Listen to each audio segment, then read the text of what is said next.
Hello, hello, and welcome back or welcome. I am Book Lover Lorna, and I'm finally bringing you my March wrap-up, aka the books that I read in March.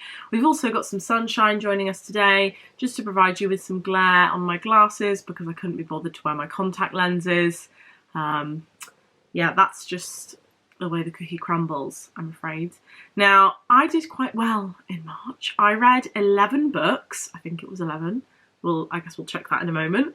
11 books, and for January and February, I read 10 books each. So I did very, very well, but still more than I need to be reading. I'm very well ahead of my Goodreads goal for the year, which was 50. It is still 50. I'm going to keep it at 50, but yeah, 10 books in January, 10 books in February, 11 books in March. You do the maths. I could probably read 2 books a month and I'd be absolutely fine to reach my 50 target. And we all know I'm not going to do that because I love reading too much.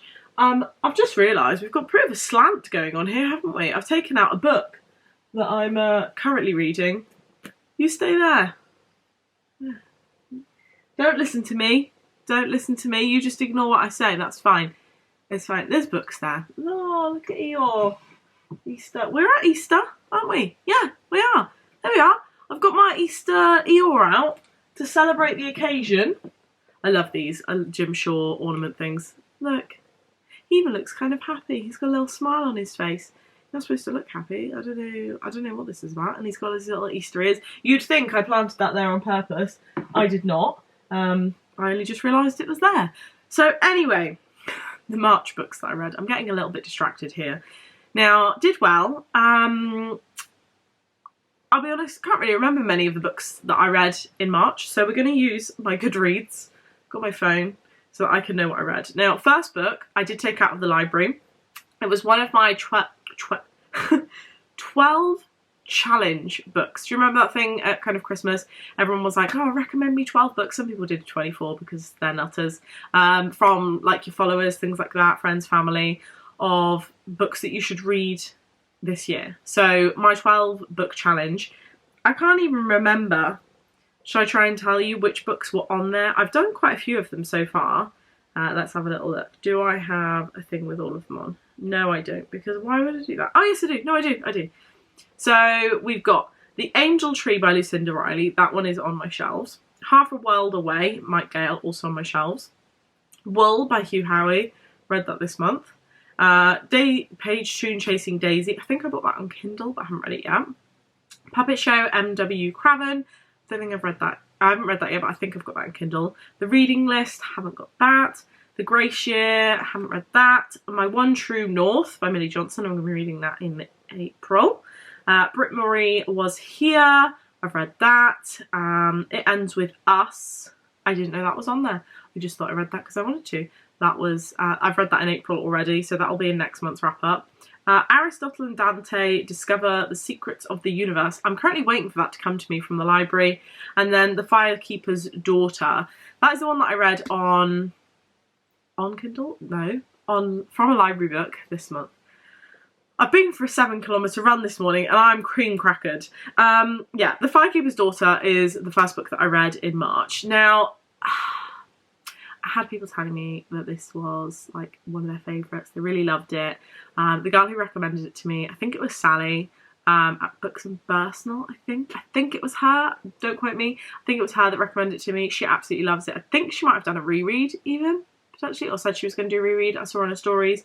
Now, I have a full appreciation for the fact that it is a great book, but it's just not my great book. Does that make sense? It's just not my kind of cup of tea, like my reading style. I can see that it's a really ace book, like there's a lot in there. I mean, I don't know if it's accurate. If it is, then that's great. Kind of Native American and the lifestyle, implications of their lifestyle, things like that. And it just wasn't my style of book. So I can't remember if I think I gave it 4 stars. Yeah, so I don't think I fully kind of grasped it because it's not my type of book. I'm more of a romance gal or a bit of a thriller gal on the odd occasion, not that much. And I think mostly contemporary fiction. I just think it wasn't my kind of book, so I didn't get the full appreciation for it. I think it's a great book, but it's just not like my favourite book. It's not in my top kind of sections, just because of the type of books that I like to read personally. So that's not a bad thing at all. But yeah, that was my thoughts. Now, next one, I can't even remember what I thought about this. Okay, I reread Jodie P. Cole Perfect Match, which you should have seen a reading vlog for this one already. Yeah, you will have. This one I rated 4 stars before I reread it, and I stuck with my 4-star rating. Why did I think that? Let me read my Goodreads review, because it's been a long time since I read this book. Okay, I wouldn't say this is my favourite Jodie P. Cole, but it wasn't my least. It's a story of love, protection, how far you'll go to benefit others. Sticking with my 4-star rating. The plot and the twists were intriguing, but I did find the unlabelled switching of perspective hard to follow. Yeah, this book switches perspective, but it doesn't tell you whose perspective it's switching to. In most of Jodie's books, she titles like each chapter, so you know, like the one I'm reading at the moment is Second Glance, and each section is titled by the person that's speaking it, but this book doesn't have that. And I was like, who am I reading right now? I don't know, what's going on? So yeah, 4 stars for that, because I was a tad confused. We're already so far into this video, and I've only talked about 2 books. Wow. Okay. Next was a reread of Dialect Aunties by Jessie Q. Sutanto. Now, when first time I read this, it was actually by audiobook, so this was my first time kind of reading it physically. I had a copy on my Kindle. I really enjoyed it. I love it. It's such a good book. I was a little bit worried that the kind of humour that came across in the audiobook, I just think it's the best audiobook I've ever listened to. The humour that came across in that, with like the tone of the voices and things like that, I was worried that it wouldn't kind of come across on the page, but it did. I honestly like laughed, chuckled, I kept laughing to myself.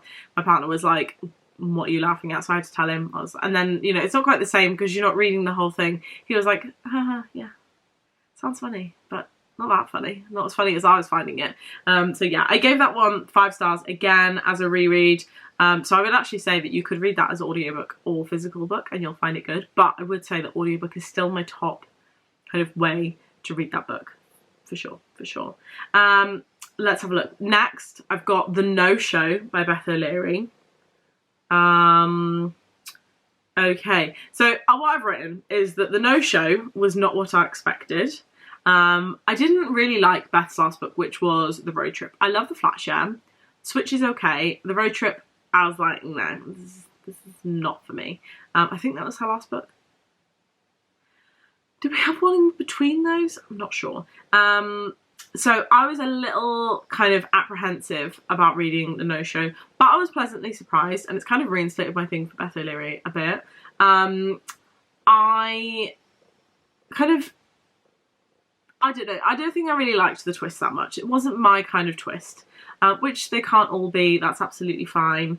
It's just my preference, essentially.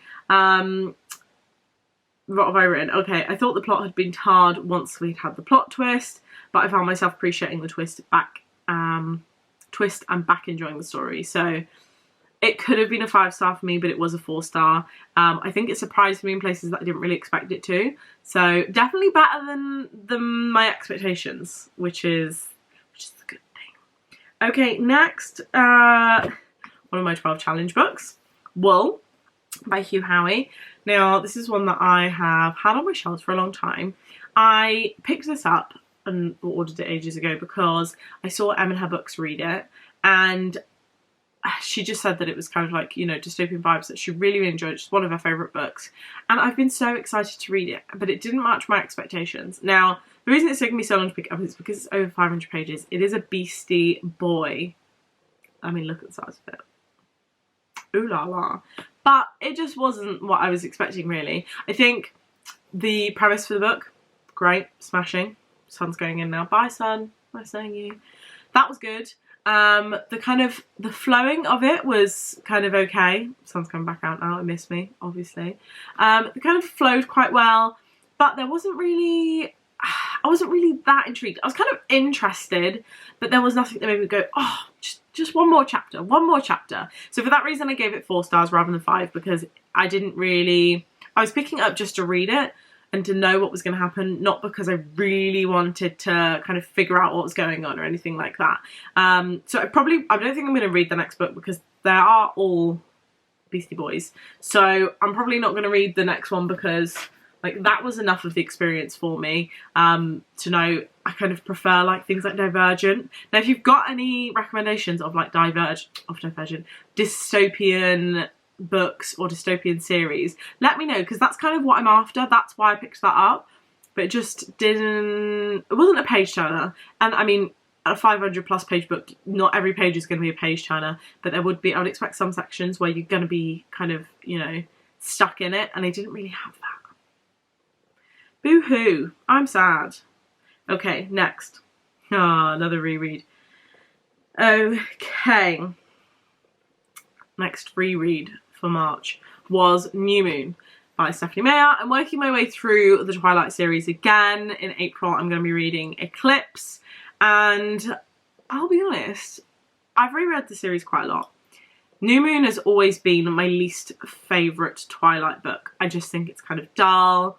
I don't like Bella, just kind of, I mean, she's annoying anyway, but she kind of gets on my nerves more in New Moon, if that's possible.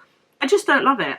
But somehow I actually enjoyed this time, which I'm amazed about. I think I saw a bit more kind of value in it this time. I could see like a little bit more about kind of the Jacob side, Jacob coming into it. I enjoyed it a lot more, so I'm very impressed with that. I think I gave it 4 stars. See, that was a strong 4-star. Whereas like Wool was like a weak 4-star. So yeah, that was definitely good. Okay, next. This one was one that I got sent, and I buddy read it with Lisa from @Tot&Tales. I think that's her username. This is 4 Aunties and a Wedding by Jessie Q. Sutanto. So the sequel, the second book in the series. I've heard there's going to be a 3rd book to Dialect Aunties. So obviously I was like absolutely buzzing. That is what the cover actually looks like. I was absolutely buzzing to read this. This is an arc. It wasn't as good as Dialect Aunties, which I suppose it was never going to be. Dialect Aunties is just full of laughs. It proper makes you chuckle. This one didn't make me laugh. I think there was like one page where I had a little chuckle, but that was it. I think the trouble is that when you like the first book so much, it's literally one of my favourite books. It's so hard to read a sequel and not kind of directly compare it.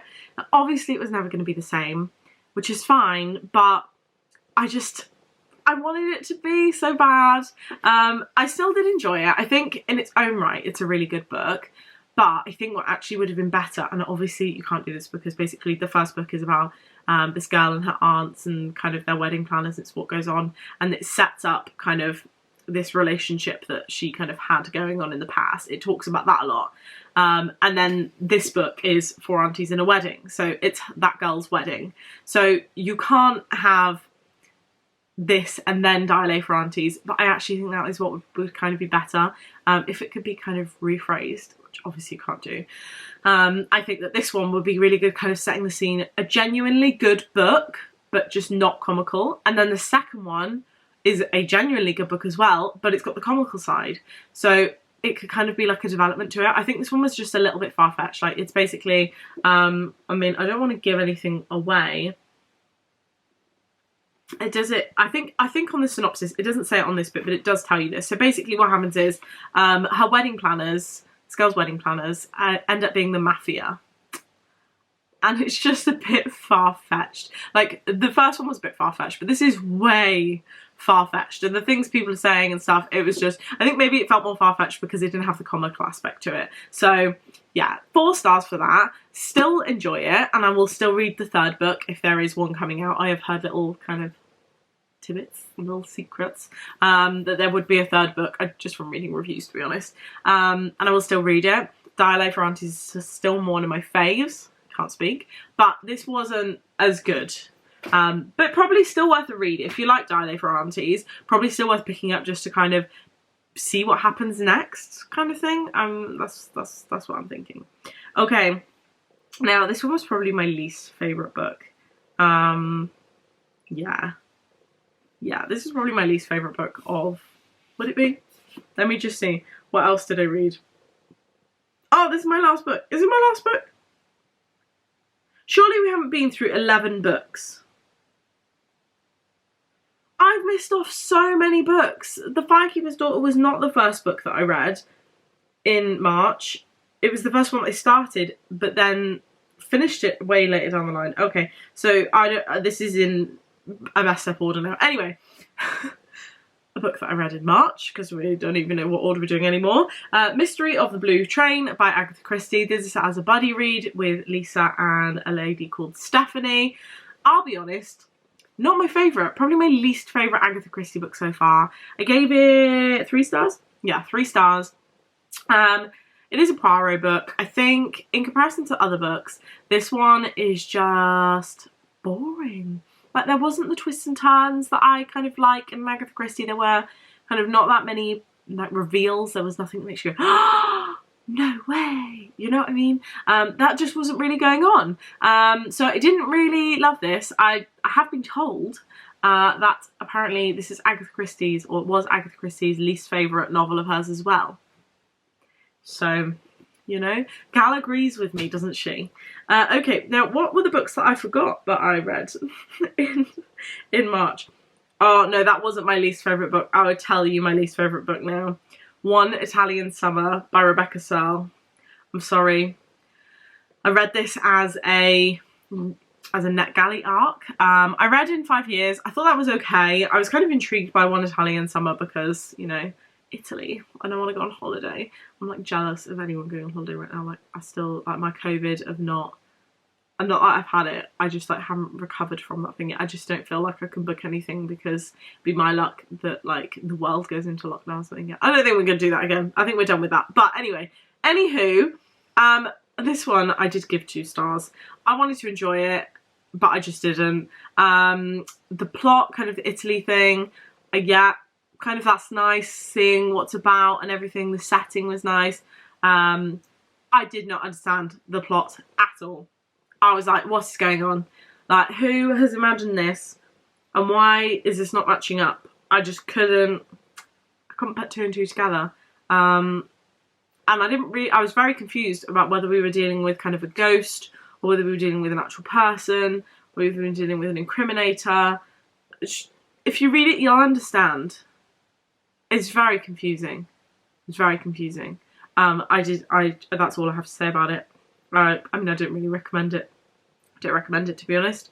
Okay, I also read The Blue Book of Nemo by Manon Stefan Ross. Now, this one I did read because I was going to go to a book club, and then I chickened out and I didn't go. So oops. But it was really good. It was a short story. It's a Welsh written short story, and it's basically about, I haven't been talking about what any of these books are about. Just realised, what a rubbish video. It's already really long. I can't go back.